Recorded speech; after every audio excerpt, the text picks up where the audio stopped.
Assalamualaikum warahmatullahi wabarakatuh.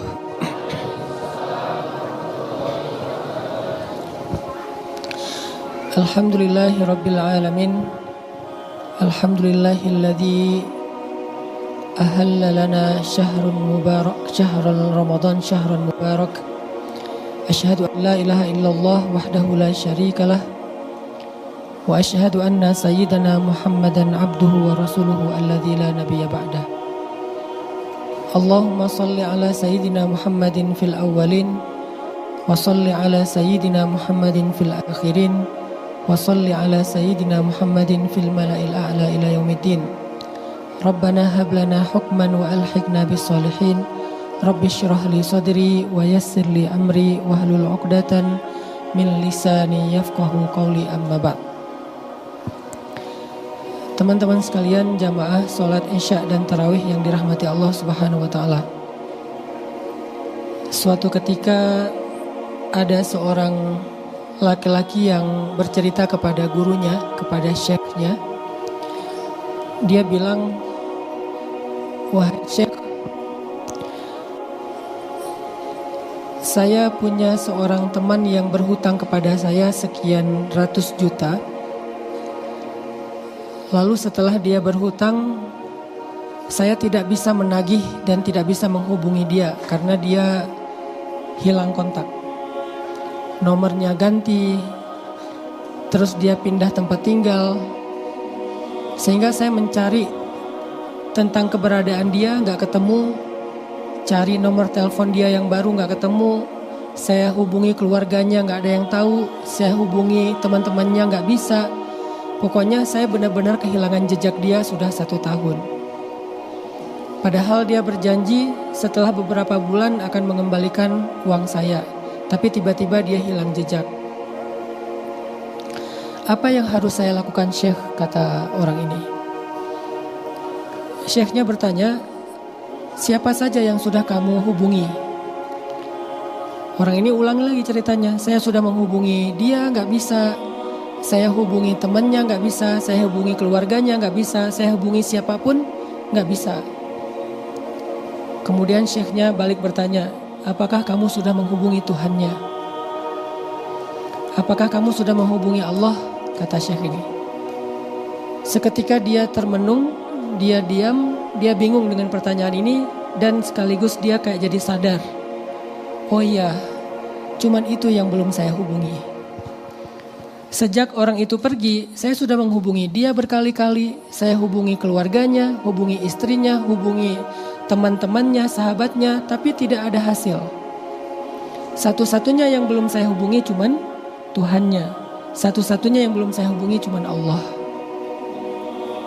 Akhirnya syekh ini memberikan nasihat, "Ya fulan, mulai sekarang stop hubungi manusia. Mulai sekarang kamu stop hubungi dia, cari tahu tentang dia, hubungi keluarga dia, teman-teman dia. Mulai sekarang coba kamu fokus hubungi Allah saja. Ceritakan masalahmu kepada Allah. Curhat di sepertiga malam terakhir. Perbaiki hubungan kamu dengan Allah. Semoga Allah yang akan mendatangkan dia kepadamu." Setelah mendengar nasihat ini, akhirnya dia pulang ke rumah, dia tafakur, dia renungkan. Kayaknya ini yang selama ini saya belum lakukan.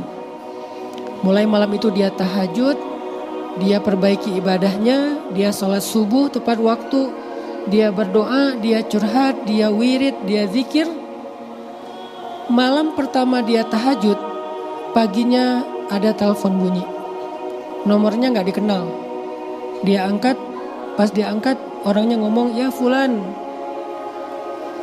kamu masih ingat saya?" "Siapa ya?" "Saya adalah teman kamu," disebutkan namanya, "yang setahun yang lalu meminjam uang kamu sekian ratus juta.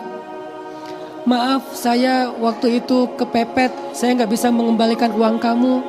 Dan saya juga gak tahu gimana jalan keluarnya sehingga saya menghilang. Saya mengaku salah. Tapi mulai hari ini saya berjanji akan mencicil hutang kamu sedikit demi sedikit. Bolehkah saya minta nomor rekening kamu?" Orang ini kaget. Ini benar gak nih mau nyicil? Jangan-jangan mau nambah nipu, minta nomor rekening. Tapi dia gak punya pilihan. Kalau dia mau uangnya kembali, satu-satunya harapan dengan memberikan nomor rekening. Akhirnya dia berikan nomor rekening walaupun agak setengah percaya. Gak lama kemudian dapat notifikasi ada uang masuk. Mulailah dia mencicil hutang orang tersebut. Walaupun angkanya gak banyak, tetapi dia mulai mencicilnya. Selang beberapa bulan setelah hutang ini hampir lunas, udah lebih dari setengah dia cicil, anak muda ini kembali ketemu dengan syekhnya. Kebetulan syekh itu gak tinggal di kota tersebut, dia tinggal di kota yang lain. Waktu pertama ketemu, syekh itu lagi dakwah di situ. Selang beberapa bulan kemudian syekhnya datang lagi ke kota tersebut. Kemudian anak muda ini cerita kepada syekhnya, "Syekh, terima kasih setelah mendengar nasihat dari syekh. Setelah syekh suruh saya berhenti menghubungi manusia, hanya fokus untuk menghubungi Allah saja, maka malam setelah bertemu dengan syekh itu saya pun tahajud. Saya mencoba menghubungi Allah, menceritakan masalah saya kepada Allah. Dan ajaibnya syekh, pagi hari orang yang berhutang menelpon saya, dan hari itu juga dia mulai mencicil utang saya. Dan sekarang hampir lunas syekh." Kemudian syekh ini memberikan nasihat kepada anak muda tersebut. Kata syekh ini, para ulama memberi kita nasihat. Man aslaha ma bainahu wa bainallah, aslahallahu ma bainahu wa bainan nas. Siapa yang memperbaiki hubungan dia dengan Allah, Allah akan perbaiki hubungan dia dengan manusia.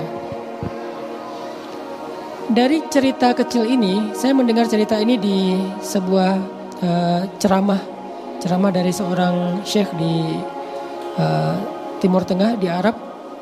Dari cerita kecil ini, kita memahami sebuah quotes atau sebuah hikmah. Selama ini kita ketika ada masalah dengan manusia, kita hanya fokus dengan manusianya. Kita fokus dengan masalahnya.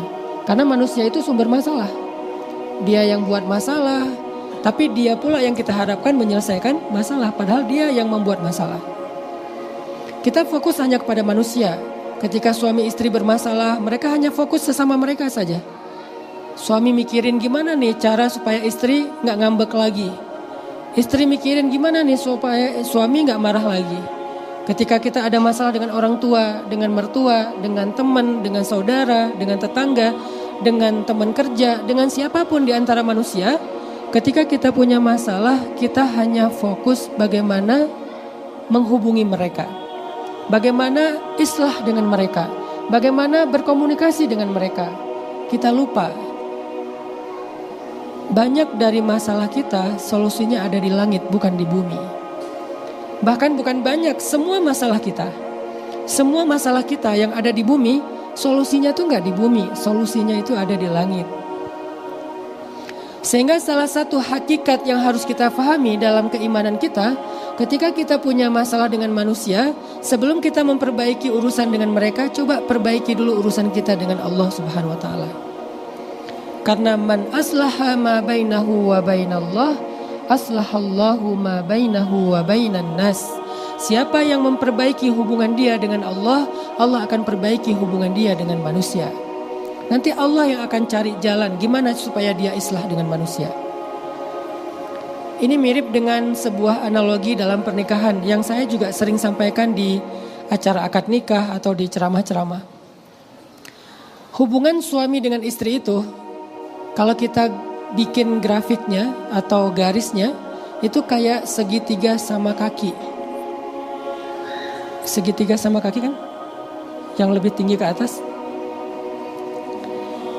Sisi kanan ini adalah suami dan sisi satunya adalah istri. Saya nggak bilang kiri ya, karena dalam ceramah Islam ulama itu jarang menyebut kata kiri.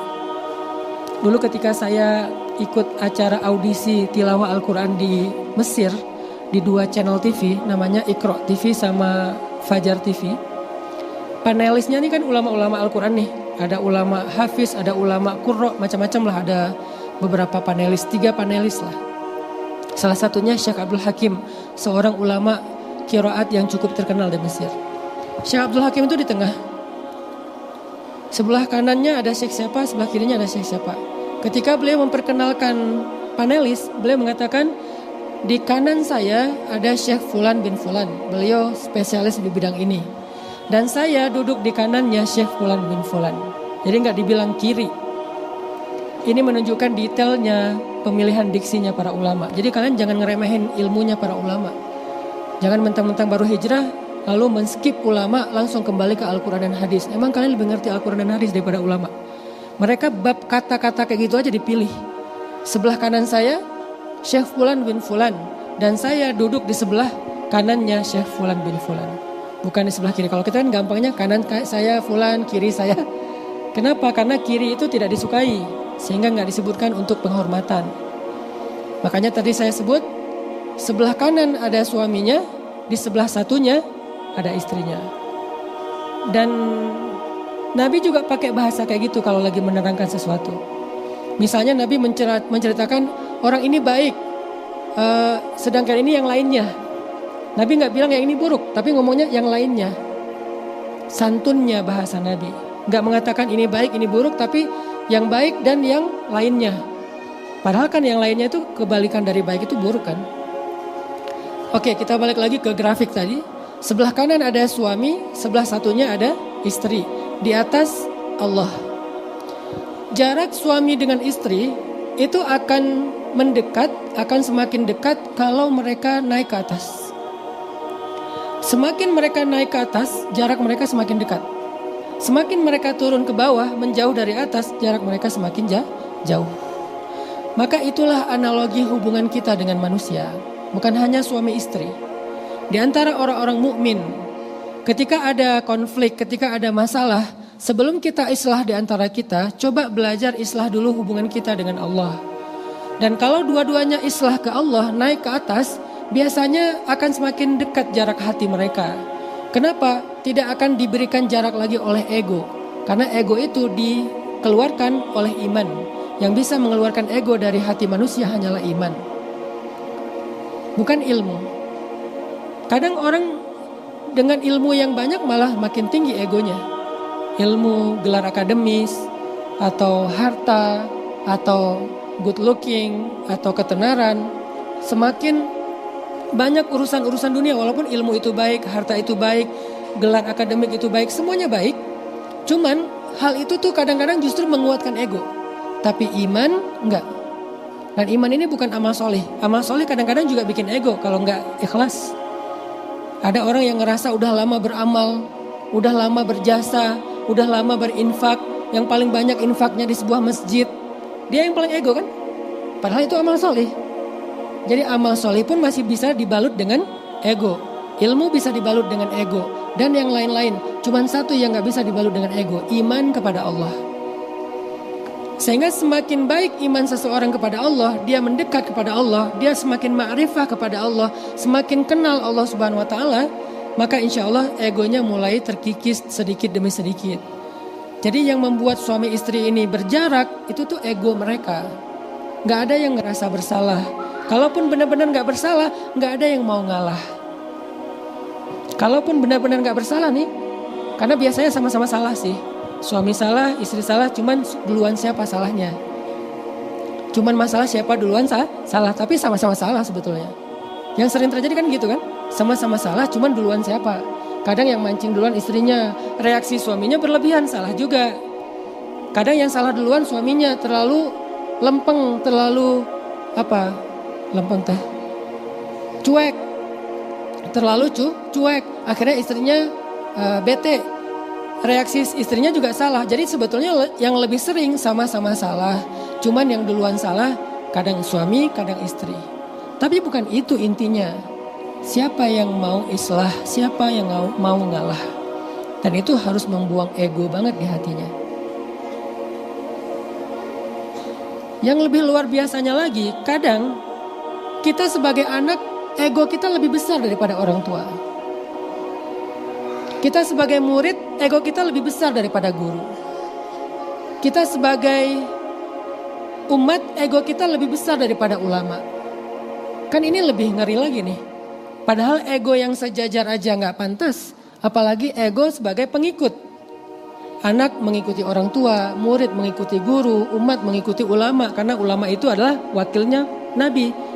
Pewarisnya Nabi, berarti kalau nggak ada Nabi berarti ya ulama yang diikuti kan gitu kan. Tapi ego kita kadang-kadang lebih besar daripada mereka.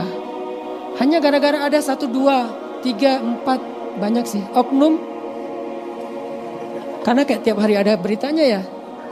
Yang pakaiannya tuh kayak malaikat banget, ternyata isinya iblis. Banyak. Saya agak emosi sih kalau ngomong kayak gini.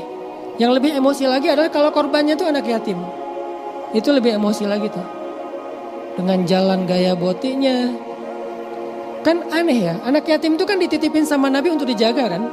Untuk dijaga, untuk dimuliakan. Karena mereka adalah kesayangan Rasulullah. Ini malah dijadikan korban. Dan sampai sekarang belum divonis, kayak gimana nasibnya? Belum dijatuhi hukuman yang seberat-beratnya. Harusnya sih bukan hukuman penjara sih harusnya. Udah selesai itu udah. Nah artinya gara-gara ada 1, 2, 3 oknum, kita mengeneralisir kayaknya semua ulama udah gak pantas. Terus siapa yang kita ikuti? Jangan-jangan oknum-oknum ini adalah cara syaitan untuk menghilangkan pengaruh para ulama di antara umat. Sehingga gara-gara mereka kita gak respect lagi sama ulama. Kita gak mau lagi ngikutin ulama. Ketika umat kehilangan ulama, itu kayak orang yang ada di negeri terasing kehilangan gaet. Mau lari kemana dia? Muter aja di jalan-jalan yang sama. Karena gak ada gaet lagi. Jadi gimana pun kita tetap butuh gaet. Kalau ada gaet yang misalnya melakukan kesalahan, ya bukan berarti kita datang ke satu negeri gak pakai gaet lagi. Tetap pakai gaet. Artinya ego yang membuat kita akhirnya gak mau islah. Suami istri gak mau islah. Orang tua dengan anak dengan orang tua gak mau islah. Murid dengan guru gak mau islah. Saudara dengan saudara gak mau islah. Tetangga, teman, sahabat gak mau islah. Itu pasti ego. Dan ego itu gak bisa dihilangkan dengan apapun kecuali iman. Kecuali dengan iman. Berarti harus naik ke atas nih. Mendekat ke Allah. Baru kita bisa buang ego kita. Siapa yang memperbaiki hubungan dia dengan Allah, Allah perbaiki hubungan dia dengan manusia. Selama ini ketika kita punya masalah dengan seseorang, siapa duluan yang kita hubungi? Teman curhat? Yang kemudian malah jadi adu nasib? Kita curhat, dia curhat balik? Atau kita ngubunginnya sosial media, netizen dengan update status dan story? Apa manfaatnya kita hubungin mereka? Gak ada manfaat sedikit pun. Malah sekarang salah satu di antara kemewahan itu adalah ketika seseorang gak terlalu banyak mengupload kehidupan pribadinya di sosial media.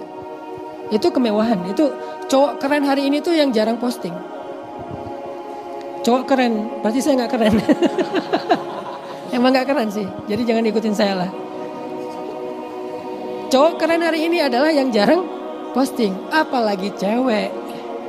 Cowok keren aja jarang posting, apalagi cewek. Sesekali lah.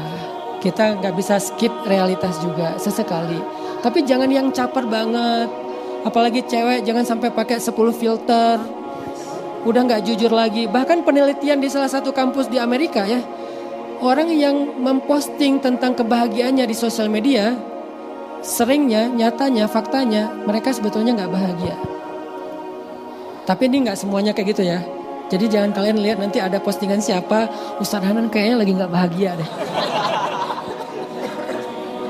Karena memposting tentang lagi diving, lagi apa. Karena saya lagi, kan dakwah saya tuh bikin tren. Dulu saya bikin tren hijrah, terus bikin tren memanah, berkuda. Sekarang saya pengen bikin tren ekologi. Hutan, laut. Kebenaran karena saya senangnya elemen air, ya udah saya lebih banyak ngomongin tentang marine biology.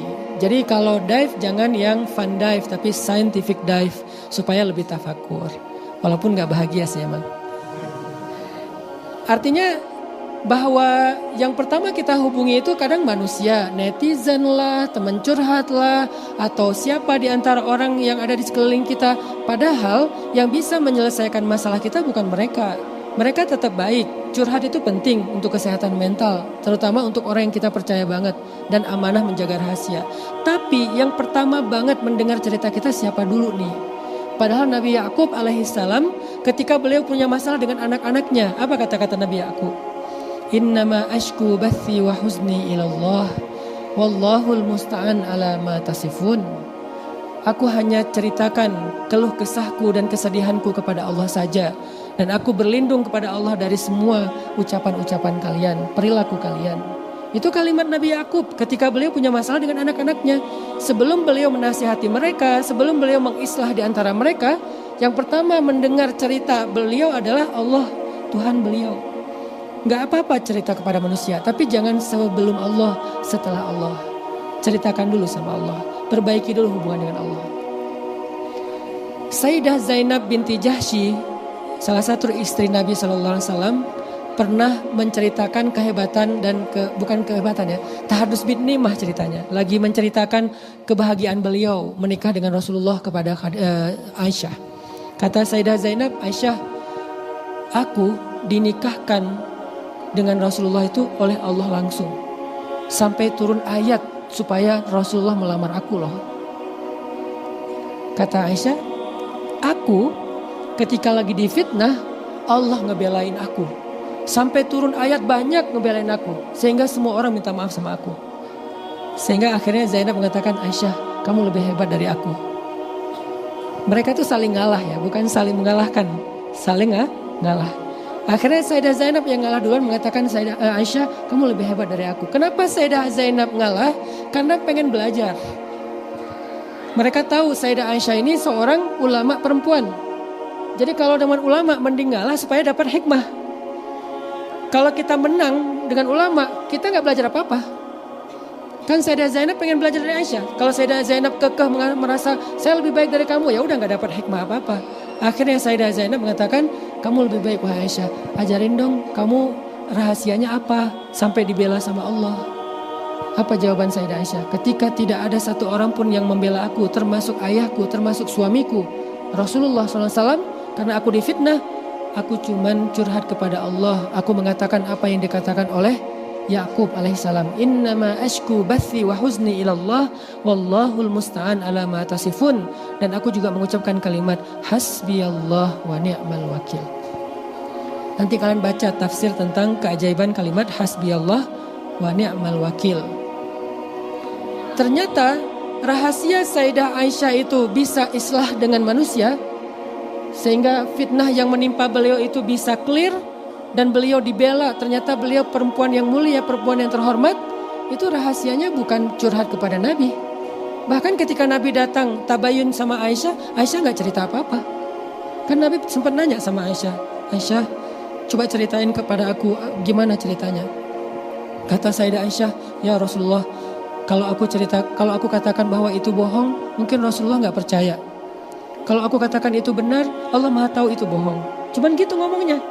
Gak ngomong panjang lebar, ya aku tuh waktu itu gini-gini, aku ketiduran terus ketemu dengan Sofwan gak ngapa-ngapain, cuman megang tali kekang onta doang, aku duduk di atas panjang lebar. Kan harusnya gitu kan ceritanya kan. Sebagaimana wajarnya perempuan kalau lagi disuruh cerita kan susah ada koma dan titik kan, panjang banget kan. Dan itu wajar, gak apa-apa. Yang penting gak masuk ke gibah-gibah klub lah. Apa SOP gibah klub? Semakin pelan suaranya, semakin penting infonya.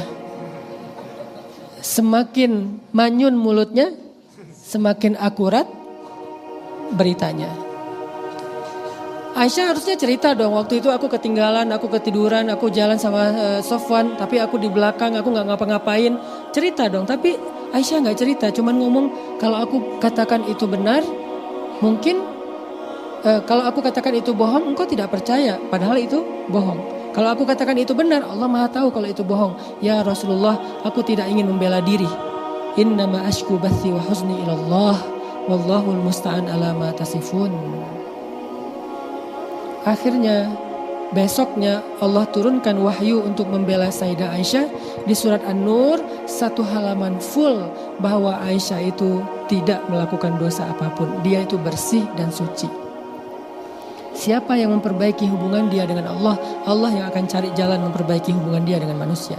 Begitu juga Sayyidah Maryam di surat Maryam. Ketika Sayyidah Maryam difitnah, dikatakan, ya Maryam, laqad ji'ti syai'an fariya, ya ukhta Harun, ma kana abuki imra'at saw wa ma kanat ummuki baghiyya. Dan seterusnya, Maryam kamu jahat, Maryam kamu pembawa sial, Maryam kamu hina, Maryam kamu bla bla bla. Sayyidah Maryam enggak membalas satupun kata-kata mereka. Karena Sayyidah Maryam cuma nurut apa brief dari Allah. Kata Allah diam, ya udah diam. Padahal kan kita secara naluriah pengen bela diri kan. Tapi Sayyidah Maryam tahu, daripada saya bela diri, mending Allah yang belain. Biar dibela Allah, saya harus diam. Akhirnya diam. Fa asyarat ilaih. Asyarat dari bahasa Arab jadi bahasa Indonesia. Isyarah jadi isyarat. Fa asyarat ilaih. Dia memberikan isyarat kepada bayinya. Mereka bingung gimana bicara dengan bayi. Tiba-tiba bayinya yang membela ibunya.